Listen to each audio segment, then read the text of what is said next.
Welcome back to the Bar Down Hockey Show. My name is Josh Sackles. I'm here with Liesl and the one and only Ethan Schmidt. And, we're getting closer and closer to the NHL season. And it's almost time to start. It's almost time for the puck to officially drop. But before it does, let's talk about the divisions. Let's talk about who we think is going to do well in each division. So that's going to be our theme for this podcast today. We're going to run down each division. We're going to look at the teams in each division, and we're just going to talk about why some teams are going to succeed and why some teams are going to fail. So I'm down. Yeah, how does that sound to you guys? Sounds pretty dandy. Let's make it happen. All right. So you know what? I'm used to starting out east because I'm from the East Coast. But let's switch it up a little bit. Let's start with the West Coast a little bit. Let's take a look at. You're going against the sun there, pal. I'm going a little bit against the sun. That's not a good enemy to have.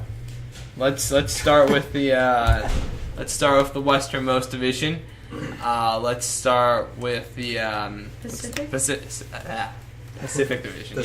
Pacific. Let's start with the Pacific division, and well, the 7 teams we got in here, we have the Anaheim Ducks, Edmonton Oilers, San Jose Sharks, Calgary Flames, Los Angeles Kings, the Arizona Coyotes, and the Vancouver Canucks. That's Canuck to you. And also the Vegas Golden Knights. Yeah. Can't forget about the Vegas Golden Knights. Yeah. So last year we had Anaheim take the division, and we had playoff teams with Edmonton, San Jose, and Calgary. 3 teams that missed out were LA, Arizona, and Vancouver. But guys, I think this is going to be a really competitive division this season. You got some young teams with Edmonton and Calgary who looked pretty good in the playoffs, even though they didn't advance super far. They looked good. You know, I'm really looking for Edmonton to step up this season and win the Pacific against Anaheim. But I think that'll be pretty tough. But if they can really keep that young talent moving forward and not in a negative direction, I think they could be really successful, and I think they can go farther in the playoffs than they did last season. Well, season in, season out, Anaheim usually seems to prevail in the West, or especially lately. But in the playoffs, it felt like Anaheim kind of ran out of gas. I mean, their star power can only go so far, and it's interesting because Corey Perry and Ryan Getzlaf and those guys aren't getting any younger. So I think Anaheim won it last year, but like Liesl said, the young, talented Edmonton team's right on their heels. San Jose could be very well right back in there, but we're gonna have to see how their core can really compete this season, and whether young players can kind of fill the gaps veterans have left in. Which I agree, because, especially they are an older team compared to the rest of their division. I mean, even though you have the Arizona Coyotes and Vancouver Canucks, they're more of a younger generation team. And, even with the Las Vegas Knights, I would say the same thing. Even though there are some older players, there are younger players. So I think that if San Jose were to fail, it would be because of their competitors being younger than them. Yeah, absolutely. I think it'll be really interesting to see San Jose throughout the season. I think last regular season, though, we didn't really see San Jose drop off. We saw them drop off in the playoffs, but we didn't see them drop off in the regular season. So I think it'll be interesting to see, are these older players going to do the same exact thing, compete in the regular season, drop off in the playoffs, or are we going to see them start to lose gas in February and March and really have to fight for that 7th or 8th playoff seed instead of just sliding in at number 5 or number 6 like they have the past few years? Well, I think the most suspect team in the Pacific is got to be LA. What's going on with them? Why have they fallen off so much? Being pretty dominant, in the earlier part of this decade, and now, they're not making the playoffs last year. And your veteran, your good players are starting to get older. What are they gonna do? Absolutely, and I think that's a huge disappointment for the NHL in general, because to have a team like the Kings in LA that are as good as they were, and then to have a team like the Rangers in New York, who have been pretty good over the past few years, is huge for the NHL because now you have good teams in the two largest media markets in the country.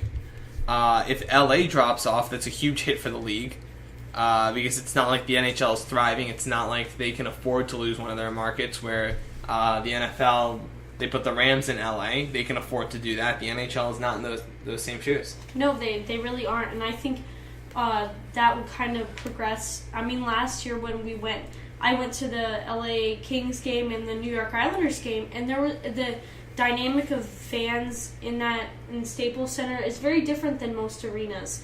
The people next to me were sitting there reading a magazine the entire game, and it was just really interesting. So it's curious, would those people continue to go to the games if their teams, does worse this season? Or, things like that. So that's something to look at as well. But the Arizona Coyotes are kind of in an iffy situation right now because Oliver Ekman-Larsson did have that knee injury, but then they came out and said that, it's nothing too serious, but we don't know how long he'll be out for right now. And I think that's kind of interesting. But another interesting thing is they still don't have a captain. They do not have a captain. No, maybe they're just waiting for somebody to emerge.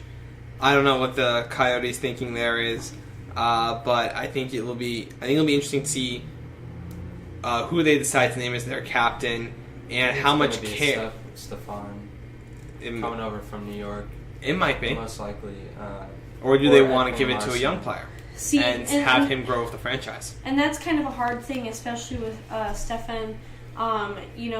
He's coming over from a different team, and this is his first season. So how would that look if they gave it to someone who's completely brand new to the team compared to someone who's maybe been there for a year or two, even though they are younger? And so there's pros and cons to both situations. I feel like just in my opinion though, I feel like he's going to be the leader of the team, but, I mean, do you guys see any other possible leaders? And, I mean, the team is so young and not that so I can unsure think of. That I just feel like, you bring in a vet from New York, and they've been consistently making the playoffs. I think maybe you want to add him as the alternate captain, but I think what the Coyotes did with Shane Doan is pretty much they said, okay, you are going to be... you're going to be our captain. Now you're going to be our guy. And he's been on the team ever since they existed. And I think that it was really cool for them to just give it to that guy. I think giving it to another veteran, I think, yeah, that's nice because you're giving it to a good player. Stefan certainly nobody to sneeze at. But I think there is something to be said giving it to a young player that your franchise has developed. I think that... Well, someone who could be in a leadership position, not necessarily a captain or assistant captain, is Antti Raanta. Antti Raanta? Yeah. So... Absolutely, yeah. I think... Cooking a frittata with Antti Raanta? Absolutely. Yeah, it'll be interesting to see which path the Coyotes try to go on. They could very well put Stefan as an alternate captain. I think that would be... even like Jacob Kuykerman was a big part of the team last season. Absolutely. I don't know. It's totally up for grabs, and I mean, so is the Coyotes organization. So absolutely. But moving off the Coyotes real quick, let's just go down the division. Who do you guys think is going to win the Pacific Division come April? And remember, if you get this wrong, you will be mocked. I think Edmonton had a really great showing last year. If they play the exact same or better, there's no reason they shouldn't win the division, because I feel like Anaheim might have a little bit of a drop off. But that would be my choice. I mean, it's going to be the Ducks or the Oilers most likely, but the Oilers probably have the edge. I'm going to agree with Ethan on this one. I say the Oilers win the Pacific Division.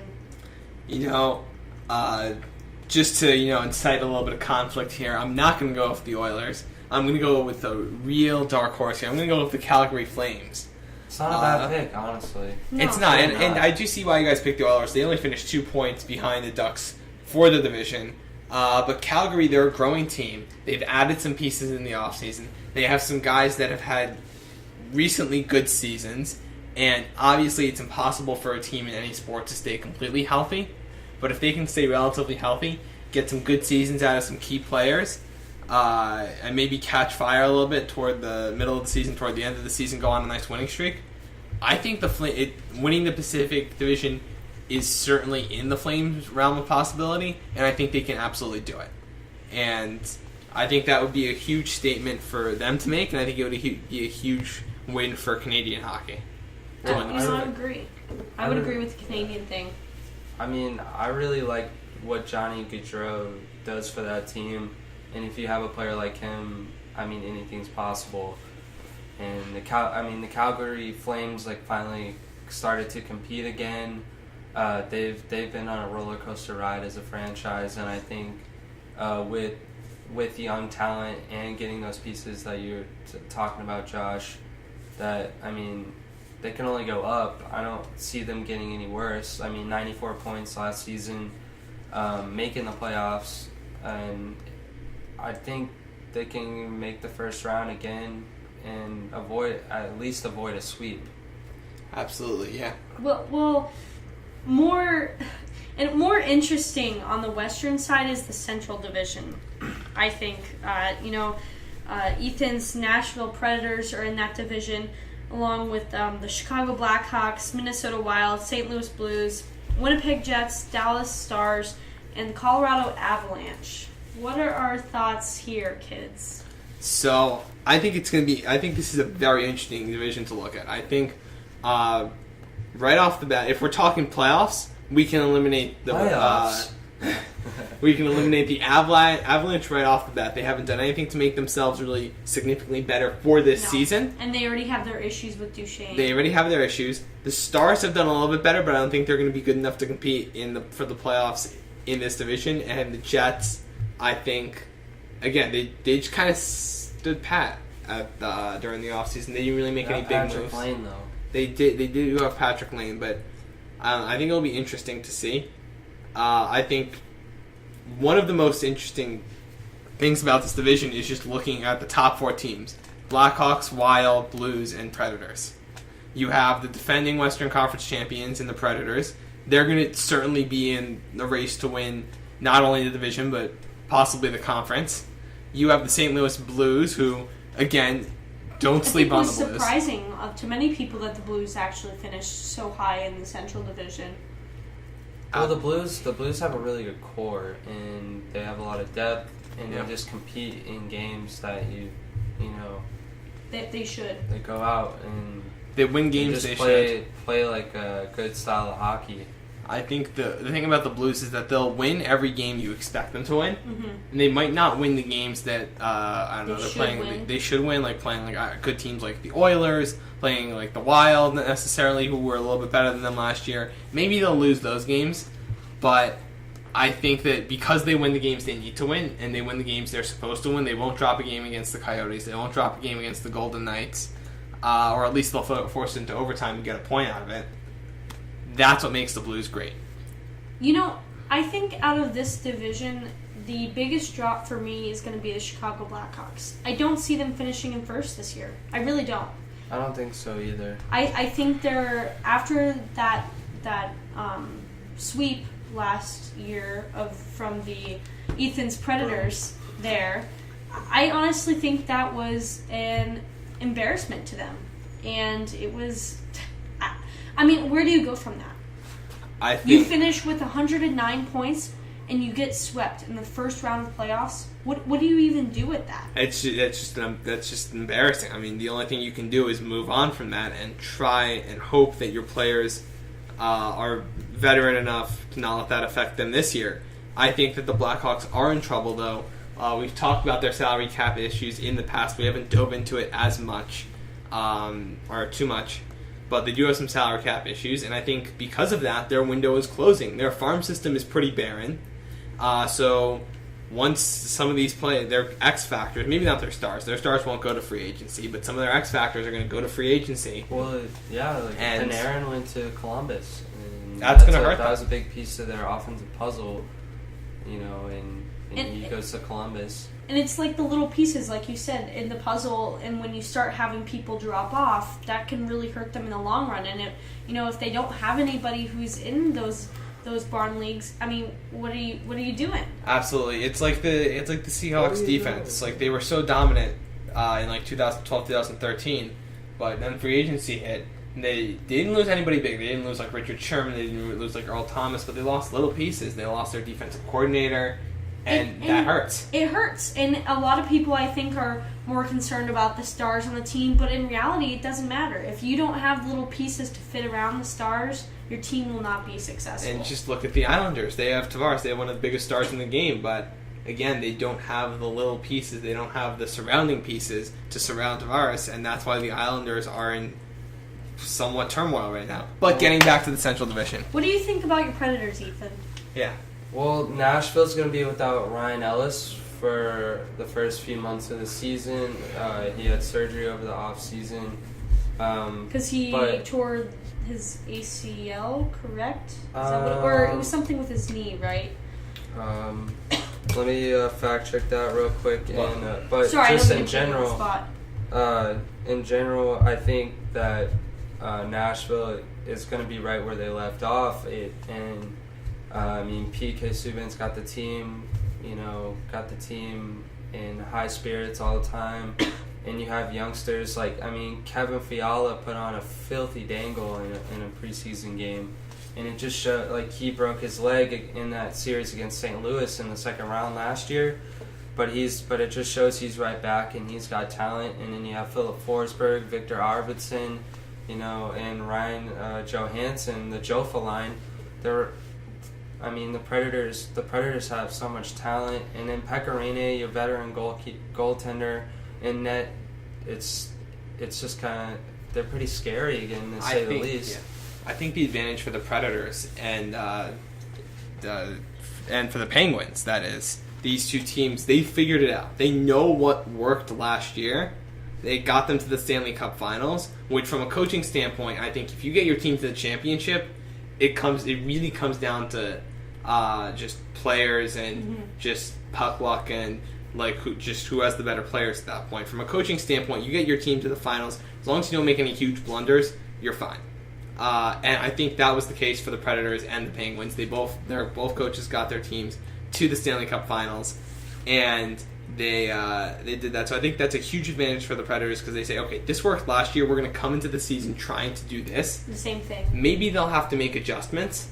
But at least they know what they want to do. Do you think it was a big loss for the Predators to lose James Neal, or are you kind of indifferent about it? I'm pretty indifferent. Hold on, did you wind up finding that guy? Oh yeah, Ryan Ellis had knee surgery over the off season. He's gonna miss a couple of months to begin the year. But James Neal's not that big of a loss, to be honest. When you have players. You get Kevin Fiala back off the leg injury. They just re-signed Johansson to a big long-term deal, and then Victor Arvidsson they signed, and you look at all the young talent that just doesn't really matter, and they've already proven that they're clutch time players, and going through the Western Conference Finals. And James Neal, I feel like what he really brought to the team was just a lot of speed and physicality, and he was a leader too. But it's just time. It's replaceable, and it's time. These younger players are going to step up. Forsberg and Johansson are going to become leaders on this team, And they lost captain Mike Fisher, but it's. Have you guys picked a new captain yet, or have the Predators picked a new captain yet? Roman Josi is the new captain, and he's a defenseman, one of their best defensemen. And Roman Josi, PK Subban, Ryan Ellis, Matthias Ekholm. They didn't really lose much. You lose your veterans and Mike Fisher and James Neal, but but it's time just to keep going. Just, the Predators are hungry for a cup. So, Ethan, who do you think wins the Central? Now that we're talking about it, and I got kind of hyped there talking about Nashville, I think they could do it. They could do it, honestly. They could steal it from Chicago this year. I mean, Minnesota's always got talent. St. Louis is strong. Winnipeg's on the come-up, but it's Nashville's division for the taking, and there's no reason they can't do it, with all the talent they have. Mm-hmm. Liesl? I think it's a tough one.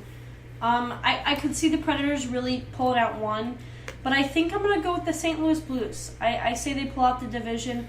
I'm really not impressed with Chicago, and, maybe someone will slap me back in when we get into January, February. But I don't see them reigning in the top 2 spots at all in the Central. I'm with you. I'm with you guys in the sense that I don't think the Blackhawks are going to repeat as Central Division champions. I think their time on top is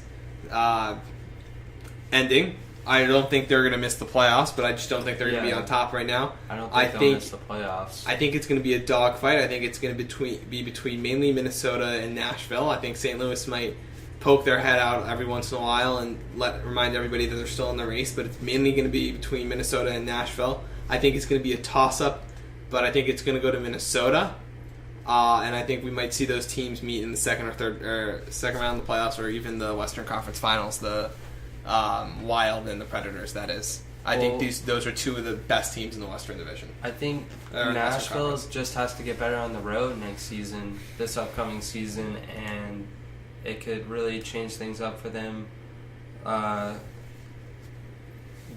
Nashville's a great team at home, but when you go on the road, you got to grind those games out. And they also went to 12 overtime or shootout games, and you got to start trying to minimize those. Or they went to more than that, but they lost 12 overtime and shootout games, and you got to be able to grind those wins out and get that extra point, because toward the end of the season, it really starts to matter and add up. Absolutely, yeah. Like you were saying, Ethan, Nashville was 29-8 at home, but 17-20-4 on the road. That's just not something that's going to win in your division. But we have about 10 minutes left, so we're going to give you a little bit of lightning round on the East Conference. Let's talk about the Atlantic Division. We got the Montreal Canadiens, Ottawa Senators, Boston Bruins, Toronto Maple Leafs, Tampa Bay Lightning, Florida Panthers, Detroit Red Wings, and also the Buffalo Sabres. It's really a toss-up. That's a tough division. Yeah. I'm going to go out on a whim and say Toronto is in the top 2 spots at the end of the year. You know what? I think so. With Austin Matthews in there, I really think... The pride of Arizona. Yeah, well, yeah. But if you look at those top 4 spots, you got Montreal, Ottawa, Boston, Toronto. That's 3 Canadian teams out of the 4 slots that made it into playoffs. The Canadian teams are doing really well from themselves. I think Boston will be up there in Montreal as usual. I think Ottawa could drop off. It's a toss-up. I think Detroit will stay at the bottom for a while. They're in a rebuilding phase, so I don't really see them moving up anywhere anytime soon. I think it's going to be an incredibly competitive division from the standpoint of teams at the bottom of the division. Yes. And the Sabres just don't fit into this category. I'm not saying that they're a bad team or anything. Like, the teams at the bottom either have a history of success with the Red Wings or have been successful recently with the Panthers and the Lightning. The Sabres do not fit into either of those categories, so I'm not trying to make a slide on the Sabres, but I am saying that the Red Wings, Panthers, and Lightning are going to challenge those top 4 teams. Maybe not take a playoff spot, but certainly make life tough for them. Interesting. I say it's going to be Toronto, Montreal, or Toronto and Boston as your top 2 in the Atlantic. Ottawa, I don't think Ottawa's going to have the talent necessary. They have Erik Karlsson, but he can only do so much, and he also had to take care of an injury over the offseason. So Tampa Bay, Steven Stamkos never stays healthy, and it's ridiculous. I really feel bad for ridiculous. Him. Yeah. I really do, because when you have a player that good and then they just can't stay healthy, it's an absolute nightmare for everybody. Absolutely. Tampa Bay really, I feel like they really should have had a cup by now with Stamkos. I agree. And They played Chicago in the finals a few years back, and they weren't able to pull it off. And they keep bouncing back and forth out of the playoffs. And it really is because their best player is just not healthy. Absolutely. No, absolutely. And, finishing off, probably the most difficult division. Oh, wait, we didn't even pick a winner. Oh, we didn't. Come on, Liesl. I already told you. I said Toronto. You think Toronto's going to win? I think Toronto. You did. Oh my god! No. Montreal's going to win the division again because they have Carey Price. I think I'm with That's you. That's a good point. I didn't even think about that. I think Montreal's going to win the division, but I think the key thing to remember about this division, I think we can all agree on, there's no standout team that's like an all-star team, but that doesn't mean that all these teams are bad. It means that they're all at the same level, which is a good level. Detroit used to be a big rival of the Nashville Predators before they changed up divisions, but I really hope to see them get back on track. It's sad to see 25 seasons straight making the playoffs end, and it was honestly like pretty heartbreaking. And I hope they can get back on track because they're such a historic team. Absolutely, but we're gonna move on. We're gonna move on to the Metropolitan Division, and this is the division that interests Liesl the most. Top-heavy. It really is. It's such a top-heavy division, and you have Washington Capitals, who can't do anything in the postseason, but boy are they good in the regular season. 118 points last season, and despite what they can't do in the postseason, they are a threat to their division rivals in the regular season. Then you have the defending Stanley Cup champions, the Pittsburgh Penguins. You really don't need to add anything else to them. You have the Columbus Blue Jackets, who only finished 3 points behind the Penguins. 108 points, guys, from the Columbus Blue Jackets. They're better. And they are even better this year. Then you have the New York Rangers, and you cannot underestimate Lundqvist. No. As much as I hate to say that. You can't sleep on him. You can't sleep on Lundqvist. Then you have the New York Islanders, who, Poor in my Josh. opinion, just really haven't done enough to compete with the top 4 teams in the division. We'll see, but it's tough. They got 94 points last year, and they finished outside the top 4, which same situation as the Tampa Bay Lightning. 94 points, finished outside the top 4. And then you got, the Philadelphia Flyers. It's like everyone's mother-in-law that they don't like. I mean, they're there. They cause you issues. They got 88 points last year. I mean, only 6 less than the New York Islanders. But they're a physical team, and they come out to play every single game. Even if they don't crack playoffs, they're out there and they're willing to be a pain in everyone's butt. They're going to be a competitive team. I'd like to see them get back into the mix. I would stretch to playoff-wise. I think it'd be a stretch to say they're a playoff team, just going into the season. But to say that they're definitely out of the playoffs, that would be just wrong to say because of the mentality of that team, because of what that team has showed us in the past, and just the talent level on that team, guys. Well, and then you got the final 2 spots, the Carolina Hurricanes pulling up 1 point behind the Flyers, which, I mean, they're competitive off and on when they want to be. And then you got the New Jersey Devils. And Josh had some pretty good points last week about the Devils. The Devils have a young team, and I think it's going to be really interesting to see what they do this season. It's entirely possible that they actually undershoot what they did last season, get less than 70 points, and just have a catastrophic failure for this season. But maybe they're ahead of their rebuild schedule, and maybe they pull off more of what like the Oilers did or what the Flames did. People weren't expecting them to be good this past year, and yet they were. So I think it would be incredibly interesting. I think it's going to be really, really exciting to see what the New Jersey Devils have in store for us this year, the team from my home state, and to see how they're going to compete with the other rivals, the other giants in their division. Well, I think New Jersey just needs goaltending. I mean, they have Corey Schneider is starting to become a vet in the league, but I don't know. It's pretty suspect in that. We'll see. So. And you're right. If you don't, especially in this division, the Metro Division, if you don't have somebody in net who can stop pucks against your I mean, like people like Sidney Crosby and Alexander Ovechkin. Every single team has somebody that can put the puck in the back of the net. So if you don't have every that single team. at the end of the day, it just you don't have hope. Except for maybe, and you're right, Ethan. Except for maybe the New Jersey Devils, they don't have like a true sniper. But every other team in that division has someone that you want to give the puck to. You want to give the puck to with 5 seconds left. It's absolutely insane. Who do you guys think wins the division? Oh gosh. I'm gonna say, if Columbus plays just like they did last year, they're gonna win the division. Alright, I see what you're saying, Liesl. Being a Pens fan, I remember if you get it wrong, I'm going to mock you. I know, but the thing is I don't like being. I take the Penguins actually. I told Ethan I'm not a cocky person about my team. I try to stay very level-headed. The Penguins are really good, though. But there's no doubt about it.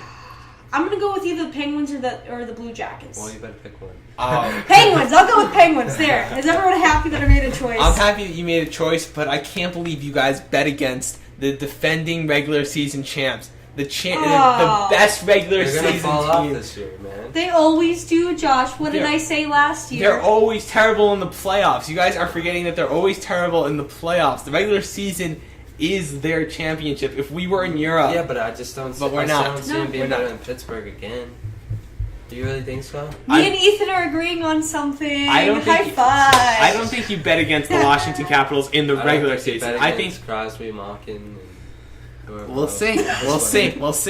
Well, we're just about out of time. I'm Josh Sackless, and if you want to hear more about how the Washington Capitals are the best regular season team out there, you can follow me at Josh Sackless. And if you want to know why I don't like the Washington Capitals ever, follow me at Liesl_Lee on Twitter. And if you want to know my undying love for PK Subban, it is beautiful. No, alright. At the Ethan Schmidt, yeah, you know where to find me.